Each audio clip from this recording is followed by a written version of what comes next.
privilege of speaking with a dear longtime friend, Joslyn Mery-Massad. Now, Joslyn Mery-Massad has a great history. You were at the University of Texas, Middle Eastern Studies and Journalism, and then went on with a Fulbright fellowship, lived in Damascus, Syria for a year, and for about 10 years after that, you lived in Cyprus and Libya, Qatar, and all these different places around the world, Jordan, reporting for some of the biggest and the best news organizations. And since you came back to Oklahoma, where we're both from, you have raised over $20,000 going directly to the families and especially children affected by war-torn Syria. So as Americans, are we getting the full story? Anna, we're not even getting a fraction of it. Ever since I can remember as a little girl, our governments and our mainstream media have done an impeccable job of leaving out essential context necessary to understanding the real story of the Middle East.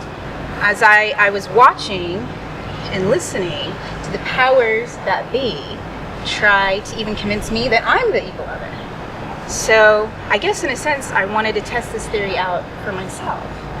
As a student, as a journalist, and as a person living in the Middle East, what I have found turned out to be the opposite of what we have been programmed to believe to be the truth.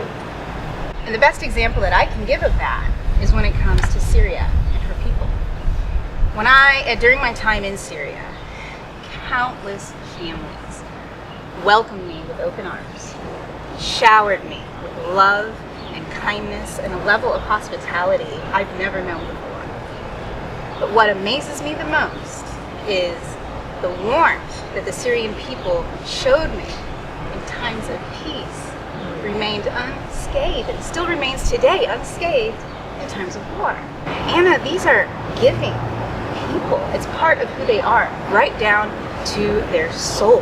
Well, you were in Syria during the glory days, during the peaceful time, one of the most beautiful cities in the world, Damascus, but you also spent a lot of time in the refugee camps with Syrians in different parts around the region. What are the locals saying about all of this? Naturally so, they're afraid. They're afraid that our country will bomb their country again, and then Russia will respond, and this nightmare and this cycle of death and devastation will just continue. You know, this isn't new to them. They have been going through this now for more than 6 years. And one of my closest friends, who I consider a brother, who considers me his sister, he lost 14 friends in one explosion. He has had family members kidnapped, never to be seen again. Okay. And he faces incredible health challenges amid the most unimaginable circumstances. Yet, Anna, he is still the one to lift my spirits. You know, I don't think at this point anything can surprise the people of Syria. You know, they are also strong and resilient people who continue to live the best they can within their circumstances. Anna, I consider the people of Syria my greatest life teachers. When we, my family, friends, community, see what's going on over there, with our little bit of understanding in those images, it's just horrifying, heartbreaking, and we feel helpless. So right now, you know what's going on. What can we do to help? Anna, I think we can learn from the people of Syria, and we can be givers ourselves. As individuals, we cannot stop this war, but collectively, we can, as we have, help to alleviate suffering and essentially save the soul of Syria.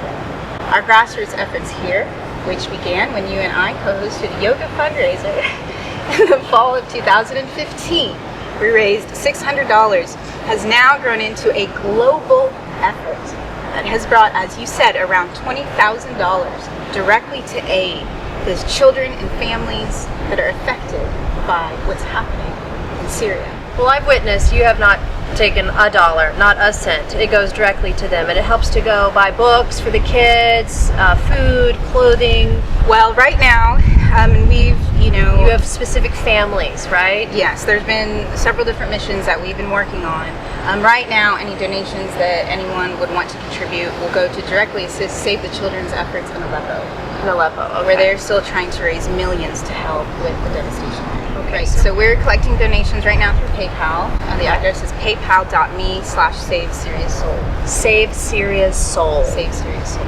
Awesome. Well, thank you, Joslyn, and continue your efforts, because unfortunately, I don't know if this war is ending, but God willing, And even when it will. ends, the help. Inshallah. Even when it ends, there will still be so much need. Yeah. Well, thank you. Thank you for having me on. Shukran. Afwan.